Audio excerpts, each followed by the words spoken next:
buenas tardes y bienvenidos a Gran Canaria Accesible, un programa producido por la Asociación Canarias Habla y financiado por el Instituto de Atención Social y Sociosanitaria del Cabildo de Gran Canaria, que tiene como objetivo promover la inclusión social y la accesibilidad universal de las personas con discapacidad u otras enfermedades. En esta tarde de hoy hablaremos sobre la Asociación Plena Inclusión y para ello contamos con Óscar Muñoz Rodríguez, responsable de accesibilidad en la Asociación Plena Inclusión. Muy buenas tardes. Buenas tardes. Muchísimas gracias por estar aquí hoy con nosotros. A vosotros por invitarnos. Lo primero que me gustaría preguntarle es ¿cuándo y por qué surge la asociación? Bueno, la asociación surge hace 38 años ya, en 1983.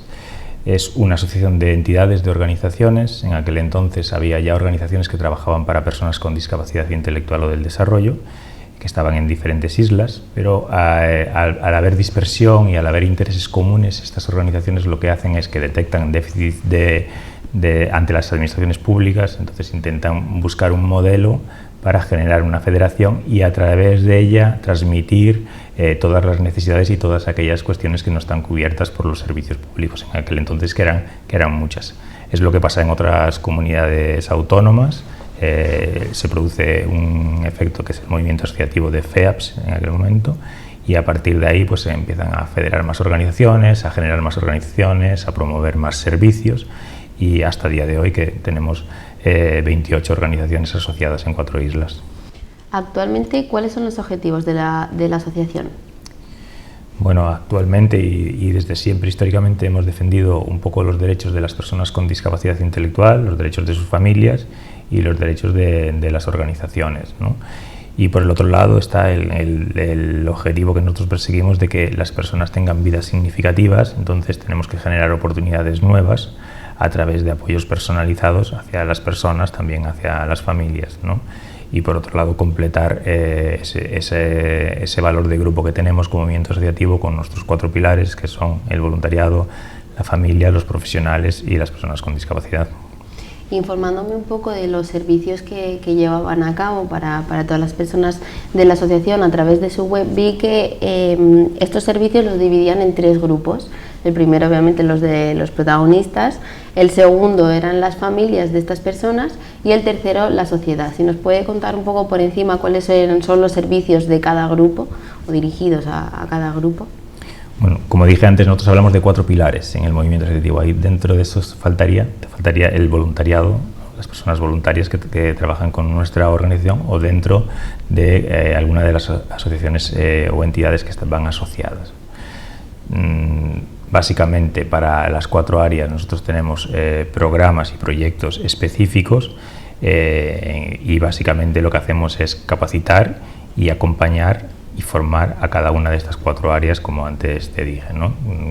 En cada área tenemos profesionales especializados que prestan servicios acompañando a los voluntarios, a las familias, prestando apoyo emocional en este caso. También tenemos en el área de profesionales cualificación profesional, formación continua, innovación a las últimas metodologías que se están implantando y por ahí cada área tiene respuesta dentro de los profesionales de la federación, ¿no? Además, en su web abogan por una educación ordinaria para estos niños con discapacidad.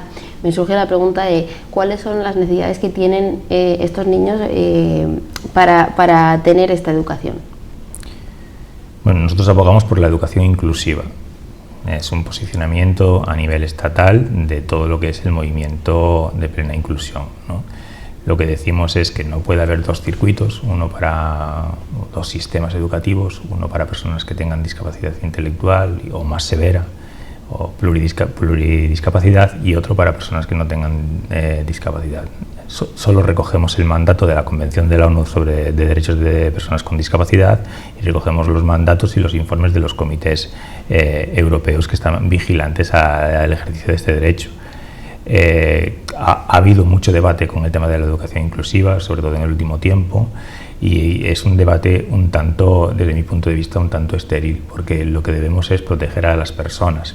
No estamos diciendo cómo tiene que recibir uno los apoyos, ni estamos quitándole valor a los profesionales que trabajan en educación especial. Lo que estamos diciendo es que es un derecho reconocido y que lo que tenemos que hacer es poner todo ese valor profesional, poner todos los recursos y poner toda la tecnificación al favor de la educación pública, ¿no? Y por ahí decimos que las personas con discapacidad tienen que estar incluidas, pero las personas que no tienen ningún tipo de discapacidad también tienen que abrir sus horizontes y conocer a personas que tienen hándicaps y desde este punto de vista trabajar la normalidad, ¿no? Evidentemente, tras recibir esta educación, pues como cualquier otra persona, querrán seguir formándose, tener más conocimiento y esto, pues tener una formación profesional para después poder conseguir un empleo. ¿A qué tipo de formación profesional suelen dirigirse estas personas? Bueno, en el caso de personas con discapacidad intelectual o del desarrollo, pocas pasan a formación profesional. Estos son los datos que nos ofrecen, porque al final la formación profesional no está adaptada, ¿no? Si después tenemos la posibilidad, hablaremos de accesibilidad cognitiva, pero si lo que tenemos es manuales de formación o clases al uso para competencias ordinarias, el segmento de población que tiene discapacidad intelectual o del desarrollo con necesidades intelectuales diferentes al resto de personas hace que se queden fuera del circuito educativo. Entonces llegan a una fase escolar lo más adultos que pueden, cuando se ven en la obligatoriedad de parar porque ya porque ya están fuera del sistema por edad. La mayoría pasan o solicitan una plaza en algún centro o si tienen capacidad si tienen más capacidad, van a agencias de colocación insuficientes y que habría que formalizar más apoyos en este sentido. Nosotros decimos que esta formación profesional o esta especialización tiene que ir acompañada de apoyos para que las personas puedan tener derecho a educarse, pues, no lo sé, en más ramas de las que actualmente hay, ¿no? Damos por hecho que las personas con discapacidad intelectual no tienen capacidad para determinados puestos o para determinadas formaciones profesionales, pero lo que no sabemos es que hay estudios que ya están empezando a indicar lo contrario, ¿no? Hay un estudio muy curioso que habla de capacidad de entendimiento textual, desarrollado por varias universidades españolas, que lo que mide es la comprensión de los textos en dos grupos poblacionales. Por un lado, estudiantes de segundo y cuarto año de universidad y por otro lado, personas que tengan discapacidad intelectual o discapacidad del desarrollo. Le pasan los textos y después se miden bajo pruebas de comprensión los resultados. Los resultados no son tan dispares como pensamos. ¿Qué han tenido las personas con discapacidad que han pasado estas pruebas? Han tenido un beneplácito como el tiempo. Han tenido más tiempo para responder que las otras personas. Han tenido un apoyo en la prueba textual con un texto más simplificado. Entonces, ¿qué nos da a entender esto a la espera de estudios más mayoritarios? Que todas las personas que tengan algún hándicap intelectual pueden avanzar en etapa educativa siempre y cuando cuenten con los apoyos y con los recursos necesarios y adaptados a sus necesidades y a sus capacidades. Y entiendo pues que estas personas de las que habla, que a lo mejor tienen más capacidad para lo que nos ha contado, para este tipo de formación profesional, después pueden conseguir un empleo o pueden realizarlo más bien. ¿Cómo es el mercado laboral de estas personas? El mercado laboral de personas con discapacidad en general es una tasa de actividad muy baja, con tasas de desempleo, con tasas de no encontrar un primer empleo, tasas de paro juvenil altísimas, y en el caso de discapacidad intelectual pues todavía hablamos de un rango mayor en comparación con cualquier otra discapacidad, ¿no? Son tasas muy severas. ¿Cuáles son los trabajos en que mayoritariamente se mueven? Bueno, se mueven en trabajos que tienen una cualificación relativamente baja, ¿no? Pero yo creo que esto es fruto de la no adaptación del sistema educativo. Ahora bien, no quisiera ser tan negativo con el tema del empleo. En empleo se ha avanzado muchísimo, hay muchas metodologías como el empleo con apoyo, como el empleo protegido, que han hecho que personas con discapacidad puedan estar incorporadas al mundo laboral. A mí me gustaría, ya que estamos en un programa de televisión, tocar el tema del empleo público, pues lo que le corresponde a todas las administraciones. Las administraciones públicas tienen la obligatoriedad, todas, de administraciones públicas, instituciones públicas, de cumplir con una tasa de empleados públicos que tengan algún tipo de discapacidad. Esta tasa es del 7%, con una discriminación positiva del 2% hacia personas con discapacidad intelectual. ¿Qué pasa? Pues que en Canarias no se han convocado plazas para personas con discapacidad intelectual. Entonces, ¿por qué reclamamos tanto empleo público? Porque el empleo público tiene unas condiciones y unas características que hacen que sea un empleo de mucha más calidad que otros empleos en el que están las personas con discapacidad, que tienen tasas de temporalidad más cortitas o empleos más bajos. Entonces, por eso decimos a la administración pública, oiga, cumplan con su deber, saquen plazas, y sí que hay administraciones que en este sentido y comunidades autónomas que se están poniendo las pilas y que están ofertando plazos bajo convocatorias específicas, ¿no? Entonces animamos a las administraciones públicas a que convoquen este empleo, ¿no? Y nosotros nos ofrecemos a acompañarlos en el camino, como hemos hecho con el Cabildo de Gran Canaria, que va a sacar una plaza para personas con discapacidad intelectual, ¿no? de peón. Es solo una, pero entendemos que debería ser una lanza que abre camino. Pues ojalá y aumenten estas ofertas de trabajo para estas personas. Antes ha mencionado la accesibilidad, en concreto la cognitiva, si no me equivoco. La palabra accesibilidad, pues al final para cualquier persona no significa nada, pero para estas personas, para este colectivo, sí que es verdad que es muy importante, porque se lo encuentran a diario, la no accesibilidad en todos los aspectos de la vida. Si nos puede hablar un poco de esta accesibilidad, también de cómo trabaja la asociación esto.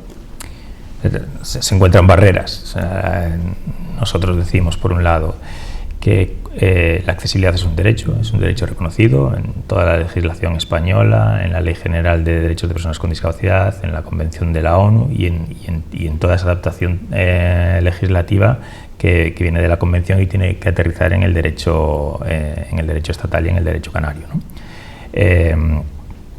Es un derecho, pero además es un derecho llave, es un derecho que abre otros derechos. Si yo no puedo acceder a un centro o un bien cultural porque no lo entiendo o porque no es accesible, lo que está pasando es que me están privando de estar más educado culturalmente, de adquirir conocimientos, de tener relaciones interpersonales diferentes, de tener acceso a los bienes patrimoniales de mi cultura, de mi entorno, que yo siento como míos. Entonces, por eso decimos, es un derecho llave y que hay que fortalecer mucho y reivindicar mucho, que no es solo que no estés cumpliendo, que no pueda entrar o que no pueda entender ese espacio o ese bien, ¿no? Entonces, ¿cómo entendemos la accesibilidad? Bueno, la accesibilidad universal, digámoslo así, tiene como tres capas, ¿no? Por un lado hablamos lo que sería una capa que es la accesibilidad de barreras arquitectónicas, que corresponde a impedimentos físicos, ¿no? Es la tradicional, la que más fácil se puede observar, la que más fácil se puede analizar, diagnosticar e incluso modificar. Por otro lado está la accesibilidad que tiene que ver con lo sensorial, que es relativa a personas con discapacidad visual o con discapacidad auditiva o para personas sordociegas, ¿no? Y aquí hay multitud de apoyos y multitud de técnicas que hacen que la vida sea más fácil para ellos, con un montón de barreras que tienen también y con un montón de reclamaciones que tienen estos colectivos, porque si bien también están diagnosticadas las barreras, pues muchas veces las soluciones van tarde, llegan tarde. Tenemos una ley canaria que es muy antigua, que está desfasada. Entonces, esta sería la segunda capa de la accesibilidad, la que se corresponde con lo sensorial. Y la tercera capa que nosotros reivindicamos, que no serían capas, sino más bien membranas, porque tienen que ser permeables y han de cumplirse todas, ¿no? Es la accesibilidad cognitiva, que es una palabra compleja, pero básicamente lo que quiere decir es que deberíamos intentar diseñar entornos comprensibles para que las personas que tienen algún hándicap intelectual puedan manejarse en ese entorno. Digo ese entorno, pero también es un bien o un producto o un servicio, ¿no? Entonces, nosotros ahí tenemos un área de accesibilidad que trabaja específicamente accesibilidad cognitiva. En este sentido, estamos inmersos ahora mismo, por ejemplo, tenemos una vocalía en la redacción del proyecto de ley de accesibilidad de Canarias, estamos en el comité técnico de AENOR de la Asociación de Normalización, para rotular de forma accesible, una norma UNE, que lo que va a decir es cada vez que una administración pública tenga que hacer un cartel, si quiere que sea accesible, debería ser con estos estándares. Y después trabajamos mucho lectura fácil, que es una herramienta que hemos estado también en el desarrollo normativo de esta herramienta, que lo que hace es que simplifica los textos, simplifica cualquier tipo de textos, los ordena, los organiza y los hacemos llegar a colectivos que tienen dificultades de entendimiento. Entonces, a nivel del lenguaje, perdón, lo simplifican. A nivel textual, sí, a nivel de lenguaje. Se acompañan de imágenes y se trabaja cualquier tipo de texto, desde una ley hasta una guía de educación, o en este caso un producto nuevo que acabamos de sacar, que es una guía, por ejemplo, para la depresión, ¿no? Todos los documentos que redactamos aquí los redacta un equipo. En este equipo tenemos un redactor y adaptador que hace esta simplificación primera, ¿no?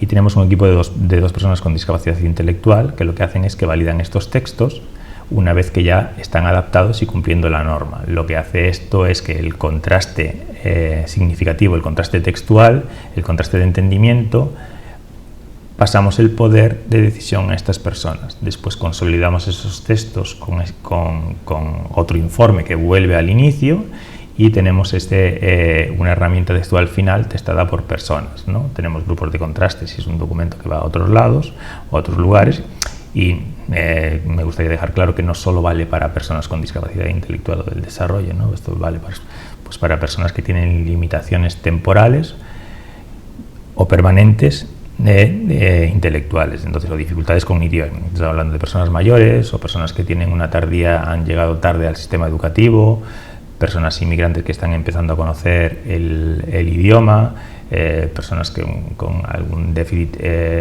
senil o con alguna depresión severa que hace que su nivel intelectual en este momento de forma temporal pues no sea el que antes tenían. Y entonces pues es una herramienta que por un lado es para un colectivo grande, ¿no?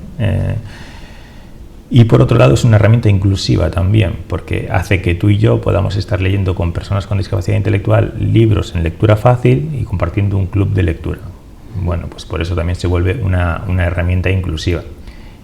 Y como decimos que es un derecho llave, si hubiera muchos más trámites que se pudieran hacer en lectura fácil o mucha más documentación, mucho más acceso a la administración pública, con este tipo de documentos, haríamos que la vida fuese un poco más sencilla, no solo para las personas con discapacidad intelectual, para un nivel de población mucho mayor. Por eso reivindicamos que se genere mucha más documentación en esta metodología. Precisamente le iba a preguntar que a día de hoy, ¿en qué punto nos encontramos pues, como sociedad con respecto a esta accesibilidad en las tres capas que nos ha comentado? Bueno, nos encontramos que las administraciones empiezan a preocuparse y a tomarse en serio el tema de la accesibilidad, ¿no? Que la sociedad empieza a tomar conciencia también de esto, porque tenemos un desarrollo de productos, un desarrollo urbanístico que no está pensado en muchas ocasiones para todo el grupo poblacional.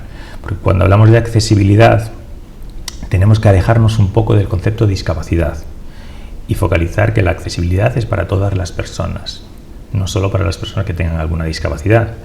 Y si nos centramos en personas que tengan dificultades y que ya van a utilizar productos de apoyo o sistemas accesibles, ya estamos hablando de un grupo grande como es el grupo con cualquier tipo de discapacidad, el grupo de personas mayores, a mayor longevidad, mayores problemas físicos, sensoriales e intelectuales. Estamos hablando de los niños.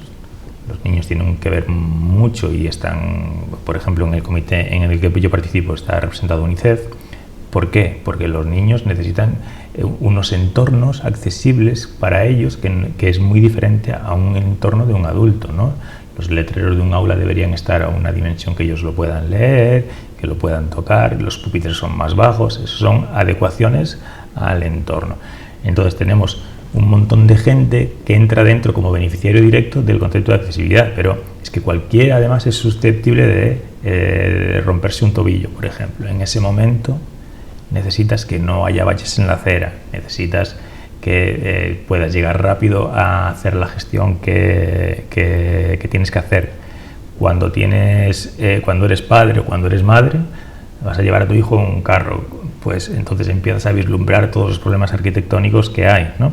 Y después, en cuanto a las barreras de accesibilidad, barreras que tienen que ver con lo sensorial o con lo cognitivo, pues bueno, esto nos afecta realmente a todos, ¿no? Uno cuando llega a una administración lo que quiere es rápido saber cómo tiene que hacer el trámite. Muchas veces esos trámites son complejísimos. Las sedes electrónicas son muy complejas para cualquier persona, para cualquier organización. Pues no, imaginémonos las dificultades que tiene una persona mayor, no una persona con discapacidad intelectual. Hay una dependencia grande de una lectoescritura, de un nivel de lectoescritura alto, de competencias tecnológicas altas, de poseer dispositivos inteligentes. Entonces estamos complejizando mucho el día a día de muchas personas. Entonces, por un lado, está muy bien el tema de las Smart Cities, tenemos que trabajar hacia lo tecnológico, pero no podemos dejarnos a gran parte de la población detrás. Entonces, yo siento que actualmente está, por un lado, el discurso de sí, tenemos que trabajar esto, pues las leyes y las normas van muy rápido, hay mucha norma técnica que se está asumiendo, el Código Técnico de Edificación también está metiendo muchas modificaciones, ahora sale una nueva norma europea UNE para entorno construido que va a unificar muchos criterios y a dar muchas soluciones para todos los técnicos que trabajan en el desarrollo, en la ejecución y en la mejora de proyectos. Pero también yo creo que hay una parte de la sociedad que tiene que empoderarse en esto y decir, es que todos tarde o temprano vamos a ser mayores, nuestros padres igual ya son mayores, yo quiero un parque llano, seguro para mi hijo, los entornos naturales tienen que ser disfrutables y con los ajustes razonables para la mayoría de personas, no solo para aquellas personas que tengan unas competencias motrices ordinarias. Entonces, claro, hay que implementar gasto, hay soluciones y después están los ajustes razonables, ¿no? La gente no quiere que todo sea accesible, la gente lo que quiere es poder disfrutar en igualdad de oportunidades, tengas o no algún hándicap, ¿no? Claro, y que al final con lo que nos cuenta es que es verdad que la accesibilidad al final nos incumbe a todos, porque al final siempre te puede pasar algo que puede que, ¿sabes? Que al final siempre lo diriges a este colectivo, pero al final no, al final nos afecta a todos. Además, ahora en este último año se ha añadido un problema nuevo que afecta más a este colectivo, que es la COVID-19, pues que ha supuesto pues un mayor peligro para estas personas e incluso ha llegado a aislarlas. ¿Cómo ha afectado la pandemia a este colectivo? Pues severamente, ¿no? Recientemente INICO, el Instituto de Salamanca, acaba de publicar un estudio en el que formamos parte, respondiendo parte del colectivo a estas preguntas, ¿no? Y trasladado cosas que dice el estudio, cosas que nosotros hemos vivido como organización durante el COVID. Por un lado, a nivel de educación, las personas que tuvieron discapacidad, que tenían y tienen discapacidad intelectual y que durante el COVID se vieron privados de las clases presenciales, pues ha sido un problemón, porque los padres no llegaban, porque no tenían las competencias digitales suficientes, porque no tenían los medios materiales suficientes, se han quedado muy olvidados y muy descolocados, y los centros educativos en muchas ocasiones no tenían ni las herramientas ni los recursos necesarios para llegar a estas personas. Esto es lo que se refiere a la fase educativa de niños y niñas con discapacidad intelectual. Y después, por ejemplo, una cosa que hemos estado ahí siempre muy trincados con esto ha sido el aislamiento de personas que con plaza en algún centro sociosanitario, ¿no? Ahí nosotros entendemos que ha sido difícil el equilibrar el derecho a que tú como persona tienes unos derechos y por otro lado la salud y la seguridad, pero es verdad que en muchos momentos hemos sentido que esos aislamientos han traído muchas más contraindicaciones, ¿no? Y han capado derechos fundamentales, porque muchas de estas personas se han quedado aisladas, otra vez por por la falta de alfabetización digital, por no tener recursos, el centro no puede contactar con la familia, estás en un centro residencial, son muchas horas, no puedes salir a la calle, no tienes contacto con los tuyos, empiezan a aparecer problemas de conducta, entonces ahí ha habido problemas muy serios, ¿no? Y sí que nosotros pensamos que, por supuesto, hay que hacer caso a las autoridades sanitarias, pero a veces hay que tener también cuidar cómo y a qué personas equilibrar bien este tema, ¿no? Pongo un ejemplo. Si hay personas que tienen un entendimiento, que entienden bien las normas, que entienden bien la crisis, que lo que está pasando, que tienen discapacidad intelectual, pero viven en un centro residencial, porque es la respuesta del sistema. El sistema le está diciendo, tú tienes que estar en una plaza de este tipo porque no estamos ofreciendo otro tipo de plazas. No puede ser que por el hecho de tener discapacidad yo tenga restringidos mis derechos a comunicarme o a salir, pero si yo tengo discapacidad y vivo en un piso normal y corriente, de forma independiente o con mis padres, no tengo capados estos derechos. Entonces estamos haciendo una distinción o una diferenciación y un agravio porque tú estás en un sistema residencial y no tiene que ver con tu discapacidad, sino que tú estás en un sistema residencial, ¿eh? Entonces, que es la respuesta que tú me has dado a mí. Entonces, ahí nosotros hemos tenido muchos problemas, los hemos expuesto, hemos colaborado con la administración, pero es verdad que ahí ha habido un déficit grande de solucionar problemas de este tipo y no hacer una solución, no sé, segura. Los hemos metido en una burbuja gigante, pero a todos los centros, todos iguales, pero no nos damos cuenta de que podía haber habido soluciones más parciales y que no trajeran problemas, que ha habido muchos problemas de aislamiento, problemas de depresión, conductas de ansiedad y por los dos lados, no solo por el lado de las personas con discapacidad intelectual, también por el lado de las familias. Pues muchísimas gracias, ha sido un placer tenerle aquí con nosotros. De nada, gracias. Nosotros nos vamos a publicidad y enseguida volvemos.